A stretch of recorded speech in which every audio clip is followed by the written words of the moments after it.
l'épisode d'aujourd'hui, euh, on va parler d'un sujet qui est sensible pour moi dans le moment présent, mais je vois pas comment j'aurais pu parler d'autre chose aujourd'hui. Ça n'aurait pas été authentique.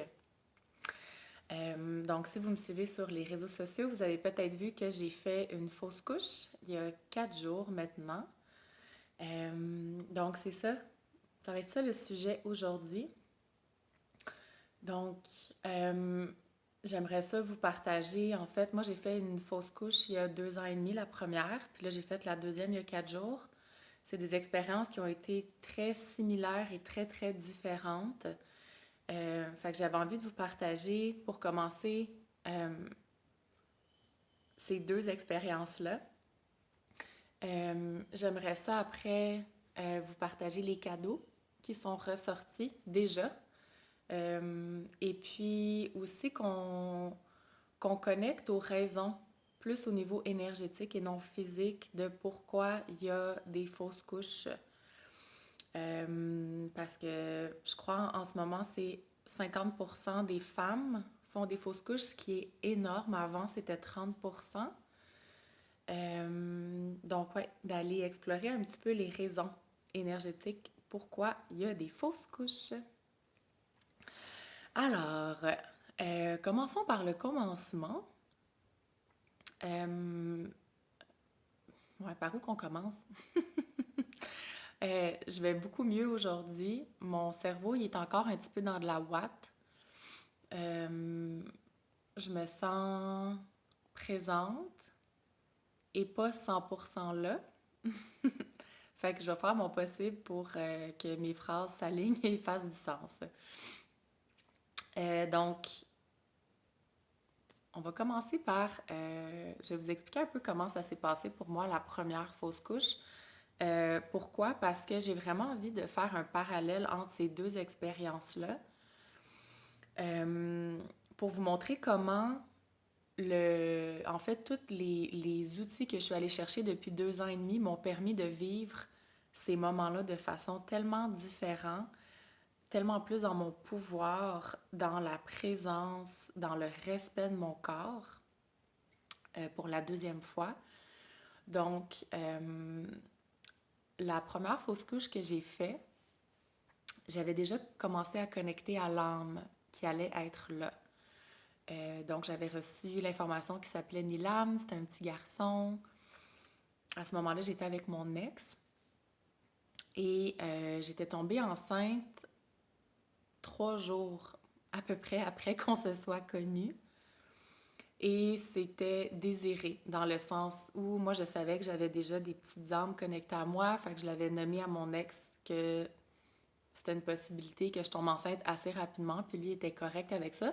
On pensait pas que ça serait aussi rapide que ça, mais ça a été comme ça. Fait que quand on a appris que j'étais enceinte, c'était vraiment de la joie qui était là, vraiment de l'excitation, de mettre un petit être au monde.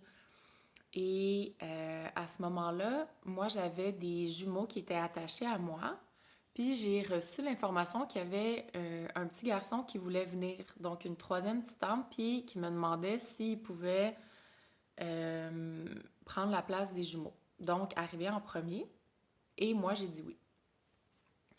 Alors, j'ai connecté à ce petit être-là. J'ai commencé à recevoir des images de quoi il aurait l'air, de son caractère, de moments qu'on allait vivre ensemble. Donc, c'est devenu vraiment réel très rapidement. On lui a donné un nom, il s'appelait Nilam, comme je vous ai dit. Donc, il est rentré dans la matière très, très fort.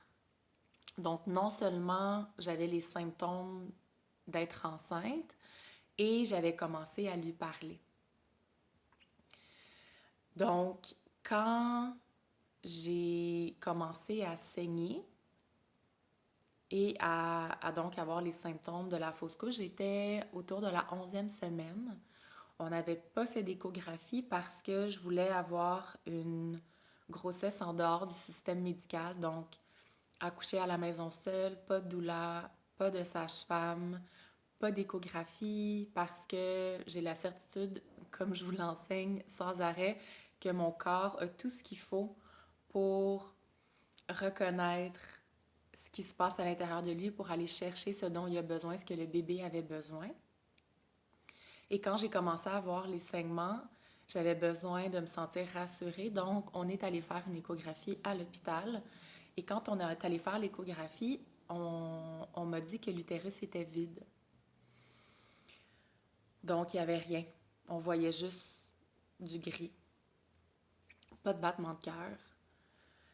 Et quand on a quitté l'hôpital, mon réflexe, c'était de me dire « Ah, ben on a un petit magicien. » Parce que je captais aussi que cet homme-là ne voulait pas être dans le système médical.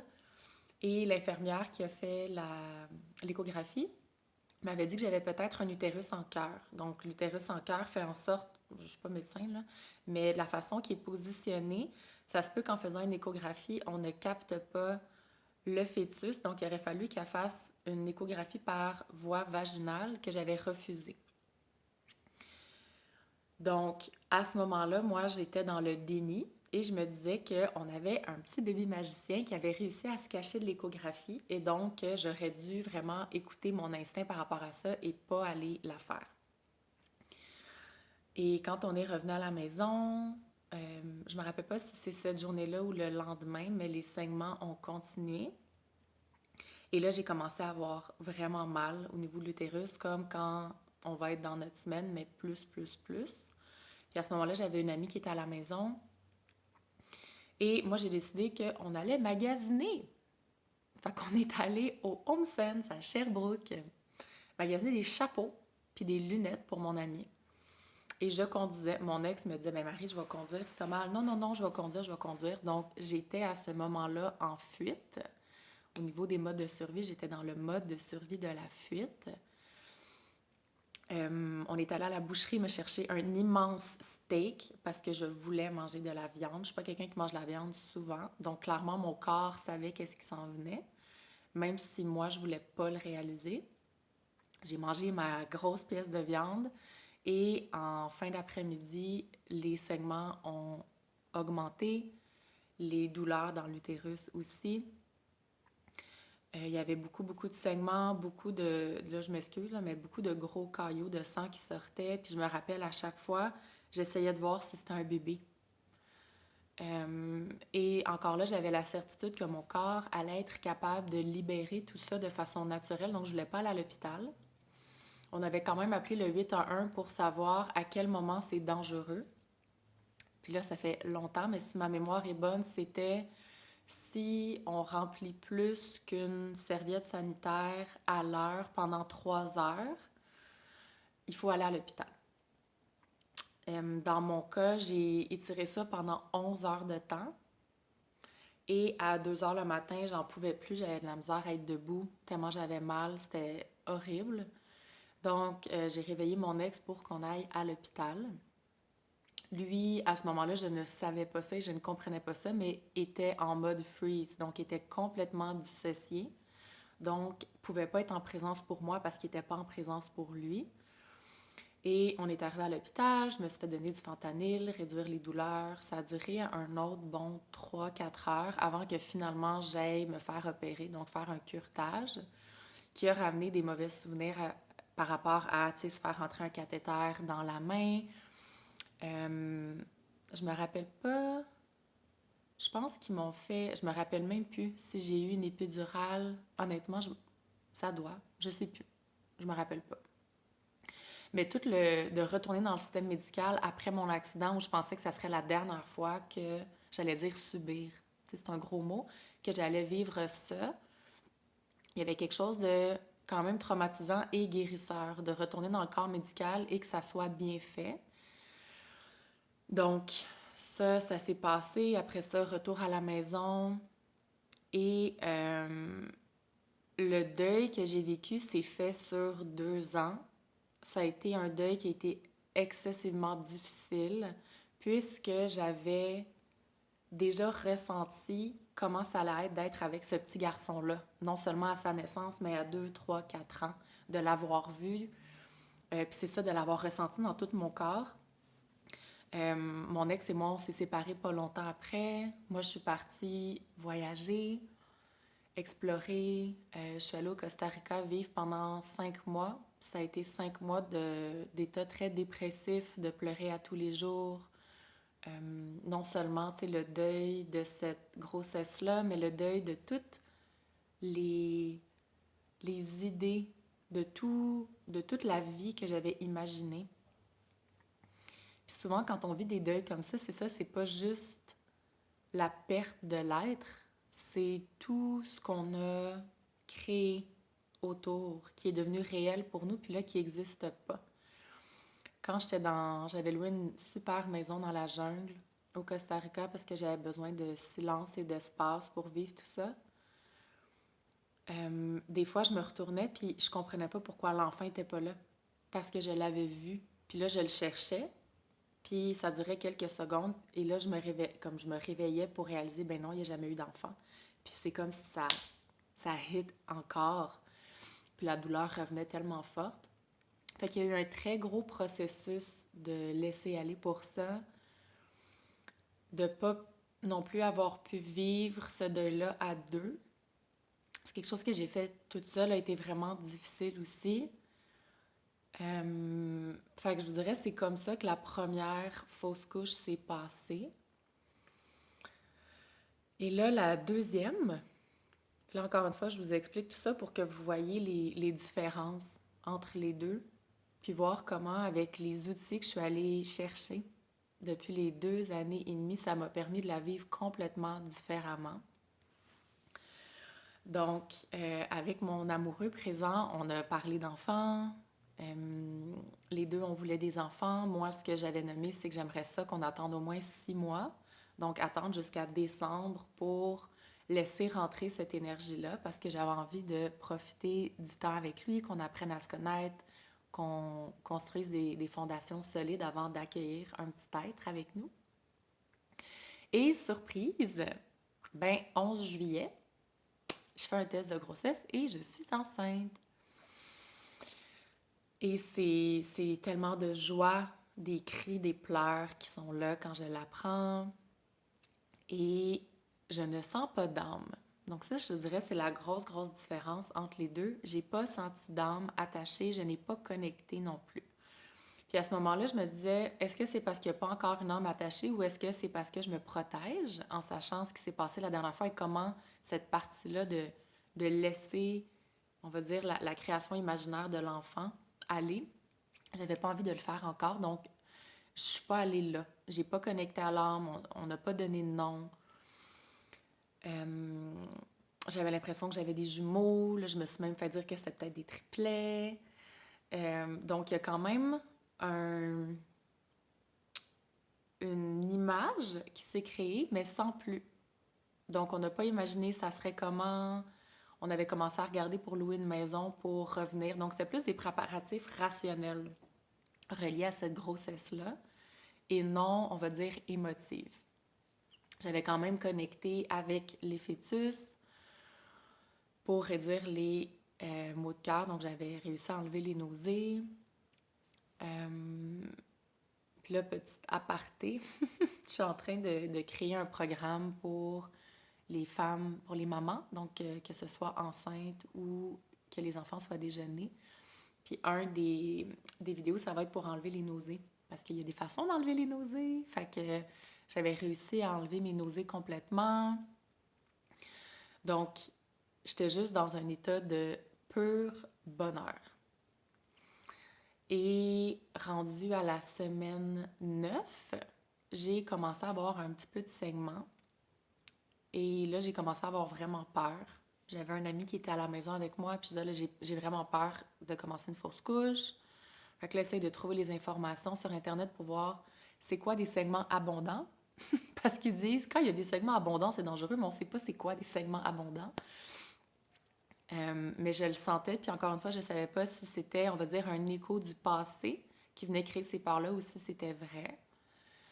Et là, les segments ont continué, ça l'a augmenté, fait que j'ai tout de suite écrit à mon amoureux pour qu'il vienne me rejoindre à la maison. Et là, j'étais seule et j'ai les sons qui sortaient de moi, c'était des sons d'animaux. C'était des cris qui venaient là, du fond de mon être. Mon chien, normalement, n'est pas un animal empathique où il va se cacher, surtout si je crie, puis ça, je comprends, mais il est venu vers moi avec une incompréhension, puis vraiment une présence que je lui connaissais pas. J'étais assise au sol, puis je pleurais, puis il est venu me voir. Euh, puis là, j'ai fait, OK, ça se passe, c'est vraiment une fausse couche. Comment est-ce que je peux faire ça différemment de la première fois? Comment est-ce que je peux être plus en présence? Parce que la première fois, j'écoutais The Office. Tout le long de ma fausse couche, ça a commencé avec la fuite, puis ça finit avec la fuite. Donc, pendant que j'étais en souffrance, tout ça, j'étais dans mon lit avec The Office pour pas être dans mon corps. Puis là, je voulais le faire de façon vraiment consciente. Fait que le temps que mon chum arrive, je me suis allumé une bougie, il commençait à faire noir, je me suis mis de la musique classique, je me suis couchée dans mon lit. J'ai mis les mains sur mon utérus, puis j'ai vraiment parlé à mon corps pour lui dire que c'était correct de laisser aller ce qui nous servait plus. À ce moment-là, moi, j'avais vraiment la certitude que j'avais 2 fœtus. Fait que je me disais, mais il y en a peut-être un qui s'en va, il y en a peut-être un qui reste. Je fais confiance. Je fais confiance à ce qui se présente à moi. Je fais confiance à mon corps. Puis je fais confiance, on va dire, à l'univers, à ce qui est plus grand que moi, que tout va être parfait. Donc, j'étais vraiment dans une énergie différente. Encore une fois, j'ai libéré beaucoup d'émotions en pleurant, en criant. Mon corps avait des vagues de tremblements. Puis pendant que ça se passait, j'avais vraiment l'impression que j'étais en train de libérer beaucoup d'énergie qui avait été prise lors de la première fausse couche et qui n'avait pas encore été capable d'être libérée. Ça, je vous en ai parlé souvent, mais quand le système nerveux est en mode de survie, il va builder plein d'énergie à l'intérieur, soit pour se sauver, donc pour la fuite, ou pour combattre. Dans le cas de la fausse couche, je n'avais pas à fuir ni à combattre parce qu'il n'y avait pas de réel danger. Donc, à ce moment-là, le corps freeze et se dissocie. Puis la problématique avec ce mode de survie-là, c'est que pour beaucoup d'humains, comparé aux animaux, on ne va pas libérer l'énergie qui est en surplus. Donc, shaker, de trembler, c'est une vraiment bonne façon. Donc, mon corps a tremblé à plusieurs reprises pour, je pense, libérer l'énergie de la première fois. Je sentais aussi que les cris qui sortaient, la tristesse qui sortait, étaient, je dirais, 75% liés à la première fausse couche. Donc, j'ai honoré ça, puis j'ai vraiment tout laissé sortir, ce qui avait besoin de sortir, sans retenue. Avant que mon chum arrive, j'ai même envoyé un message pour lui dire quand tu vas arriver, j'ai besoin que tu m'offres un espace sécuritaire pour vivre tout ce que j'ai à vivre dans toutes les montagnes russes qui vont se présenter. Si j'ai besoin de crier, laisse-moi crier. Dis-moi pas de respirer ou quoi que ce soit, laisse-moi être ce que j'ai besoin d'être. Donc pour moi aussi d'honorer mes besoins puis de les communiquer comme ça, j'avais pas fait ça la première fois, donc ça a été un gros plus pour moi. Et ça a été vraiment bien respecté. Mon chum, il est full bon pour honorer mes besoins. Aussi, de lui demander de l'aide. Donc, lui, il habite à Montréal, moi, j'étais à Sutton. Donc, de lui nommer comment c'était important pour moi qu'il arrive le plus rapidement possible, peu importe ce qui allait se passer, que ce soit une fausse couche ou non. Donc ça non plus, c'est pas quelque chose que j'aurais fait avant. J'avais plus tendance à m'arranger tout seul, pas vouloir déranger les gens, pas vouloir être vue non plus dans ces moments super vulnérables. Euh, donc, quand mon chum est arrivé, il m'a juste pris dans ses bras, puis j'ai été capable de me laisser porter par lui. J'ai été capable de dormir. Puis à 2 heures le matin, je me suis réveillée, puis là, j'ai senti, OK, là, ça y va.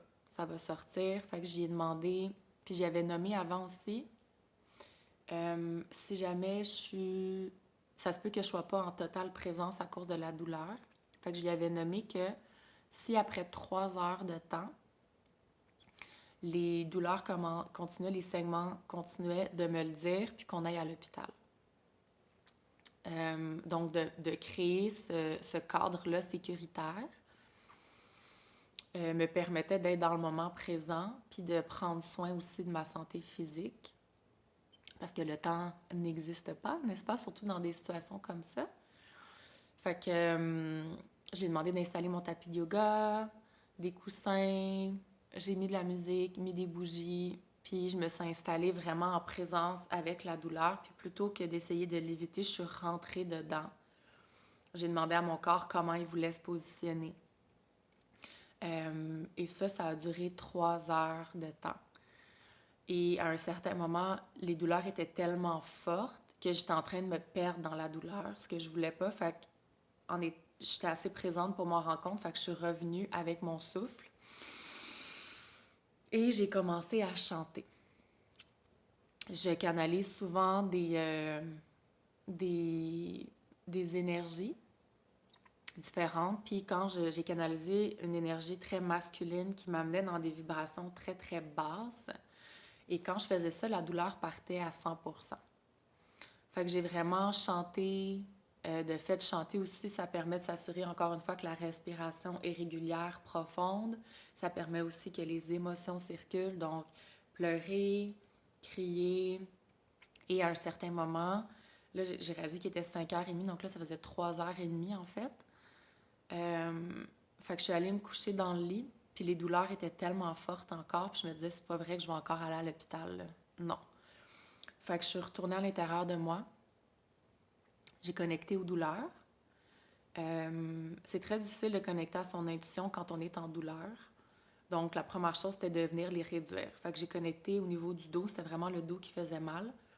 Puis, c'était vraiment de venir relâcher, relâcher, relâcher. Puis de venir transmuter la douleur en sensation. Puis quand j'ai été capable de faire ça, j'ai été capable de revenir encore plus en présence et de demander à mon corps, est-ce qu'il y a encore quelque chose à enlever? Puis là, mon corps m'a dit oui. Puis quand il m'a dit oui, j'ai compris c'était quoi. Je vous l'ai dit souvent, le cerveau ne fait pas la différence entre la réalité et ce qu'on lui dit. Mon cerveau était persuadé que j'avais 1, 2 ou même 3 fœtus à l'intérieur de moi. Donc, mon corps l'a cru. Fait que mon corps essayait d'enlever quelque chose qui n'existait pas. Parce que j'avais un œuf clair. C'est ce qui a été aussi la première fois, ça a été un œuf clair. Un œuf clair, c'est quand il y a le spermatozoïde, l'ovule qui féconde. Donc, il y a une fécondation qui vient s'implanter. Il y a le sac amniotique et le placenta qui se créent. Et pour une raison X, le corps réalise que c'est pas je pense que c'est zygote le mot, mais en tout cas un embryon qui est viable. Donc, il n'y a plus de formation cellulaire qui se fait. Et il y a quand même un sac amniotique et un placenta. Donc, le corps pense qu'il est enceinte. Donc, les hormones sont dans le tapis, tous les symptômes sont présents, le test de grossesse est positif. Et à un certain moment, autour justement de 9, 10, 11 semaines, le corps réalise que, soit par l'échographie, en voyant que c'est vide, le corps comprend, libère, ou à un moment donné, il réalise qu'il n'y a pas de cœur qui bat. Donc, va aussi libérer ça. Et donc, il n'y a pas de fœtus. Et là, ce que je captais, c'était que c'était encore ça. Donc, j'ai nommé à mon corps, OK, dans le moment présent, connecte-toi à cet espace-là et va voir s'il y a quelque chose. Il n'y a rien. Il n'y a pas de fœtus enlevé, tout est enlevé et les douleurs sont arrêtées comme ça. J'ai été capable de me rendormir. Puis mon amoureux a été d'une présence exceptionnelle dans la douceur, dans la compassion, dans le soutien, de m'amener de la tisane chaude, de m'amener de l'eau, de me flatter dans le bas du dos, de me laisser être tout ce que j'avais besoin d'être comme je lui ai demandé. Dès que, tu sais, quand je me réveillais, tout de suite, il était réveillé. Est-ce que je peux t'aider avec quelque chose? Comment je peux te supporter? Donc, cette expérience-là, comme vous pouvez constater, a été complètement différente de la première. Parce que j'ai été capable d'être en présence, parce que j'ai été capable de comprendre mon système nerveux, de venir le rassurer pour ne pas aller en mode de survie. Ça m'a permis de rester connectée à mon corps, de transmuter la douleur, de transmuter les émotions plutôt que de les accumuler. de les faire bouger, de les chanter, de les crier, de les pleurer. Et ça m'a permis de ne pas aller à l'hôpital en connectant mon corps, en comprenant qu'est-ce qui se passait. Ouais. Fait que ça a été une expérience complètement différente avec des bases semblables. Donc, ça, c'était, vous voyez, il y a 4 jours. Il y a eu beaucoup de douleurs aussi qui ont continué dans les jours après.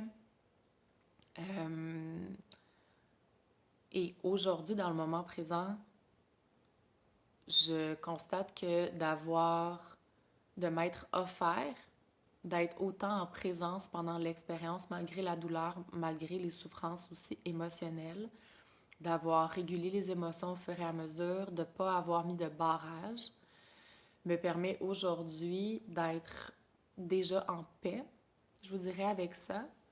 Puis quelque chose aussi d'important, comment la vie est toujours parfaite. 2 jours avant la fausse couche, j'écoutais un podcast de Liberté d'être avec Alexina de Vibration Goddess, que j'adore, mon amie d'amour, qui a nommé quelque chose qui est resté avec moi. Puis une des choses qu'elle disait, je vais vous l'expliquer comment moi je l'ai compris, c'est que peu importe la situation, si dès le début tu trouves des aspects positifs aux 2 options, ça permet de ne pas avoir d'attente puis de ne pas être déçu. Par exemple, puis là, moi, quand elle a parlé de ça, la première chose qui est venue, c'est « Ah, si je fais une fausse couche. » Si je fais une fausse couche, si je fais pas de fausse couche, je vais vraiment être contente parce qu'on va avoir un ou des bébés en santé, on a trouvé une maison, tout ça. Fait que je voyais ce chemin-là. Et si je fais une fausse couche et qu'il n'y a pas de bébé dans le moment présent, ben ça permet de retrouver notre espace, d'avoir des moments juste moi et lui, de continuer notre voyage parce qu'on retourne voyager dans l'autobus aux États-Unis, au Mexique, peut-être d'aller en Italie cet été, de créer ces fondations solides-là pour avoir des enfants plus tard. Donc, ce chemin-là avait été créé et j'étais en accord avec. Donc, c'était pas juste une surprise, c'était pas juste le néant, c'était pas juste négatif. Donc, pendant que j'étais en train de commencer à saigner, j'ai ce nouveau chemin-là qui est apparu, puis il y avait du bon dedans.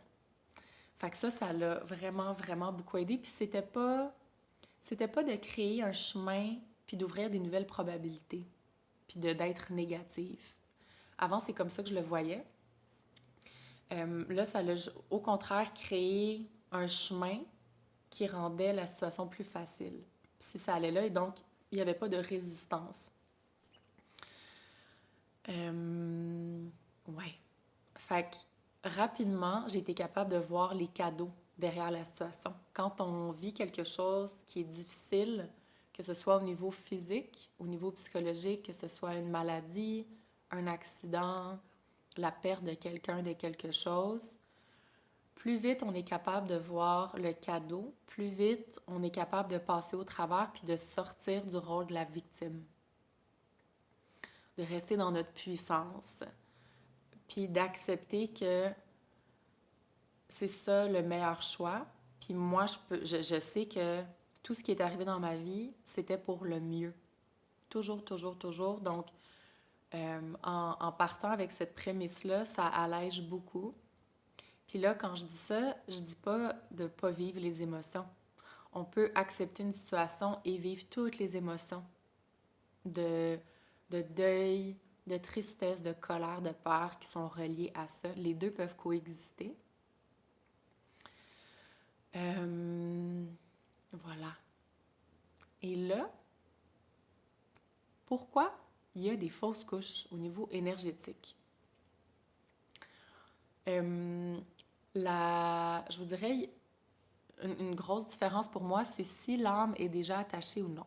Dans le cas de ma première, il y avait une âme attachée. Dans le cas de la deuxième, il n'y en avait pas. Fait que si on commence dans le premier cas, où il y a une âme attachée, moi, ce que je m'étais fait expliquer, c'est que il y a 2 raisons. Soit que l'âme vient sur Terre puis réalise que ça n'a juste pas de sacrement de bon sens.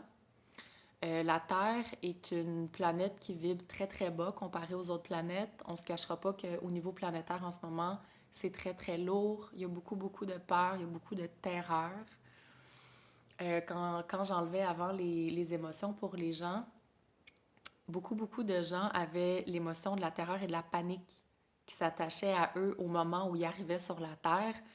Euh, c'est quelque chose comme, comme, comme intégration pour une âme. Donc, ça, c'est une des raisons. Des fois, les âmes font, écoute, je croyais que j'étais capable, ça ne marchera pas, moi je m'en vais. L'autre option, quand il y a une âme d'attaché, c'est que dès le début, c'était le deal dans ma âme qui avait été fait. C'est que l'âme venait soit pour nous enseigner quelque chose, soit pour elle prendre quelque chose et que l'âme quittait. Dans mon cas, la première fois, ce que je m'étais fait expliquer, c'est que on avait une entente, moi et cette âme-là, et que cette âme-là venait pour venir boucler sa vie 3D, pour après ça revenir dans une vie 4D. Et quand moi j'avais appris ça, il y avait quelque chose de beau là-dedans. Je me suis dit, wow, j'ai été capable en quelques semaines d'offrir à cette âme-là l'élévation de conscience qu'elle est venue chercher. Mon rôle de mère a été accompli.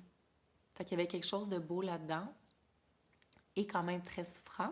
Puis l'humain, on a besoin de comprendre hein, pourquoi les choses sont là. Fait que ça m'avait aidé de comprendre ça. Dans le cas où il n'y a pas d'âme attachée, je vous avoue que j'ai pas encore la réponse. Parce que là, j'ai les deux pieds dedans. Dans mon cas, en fait, j'ai une réponse. J'ai une réponse. Je vais parler pour moi, puis il y a sûrement plein d'autres raisons. En général, il y a peut-être des raisons qui sont juste physiques pour certaines personnes. Dans la majorité du temps, par contre, ce que je vois avec tous les clients que j'ai eus, puis avec moi, il y a souvent un plan énergétique, émotionnel qui sont ajoutés à ça.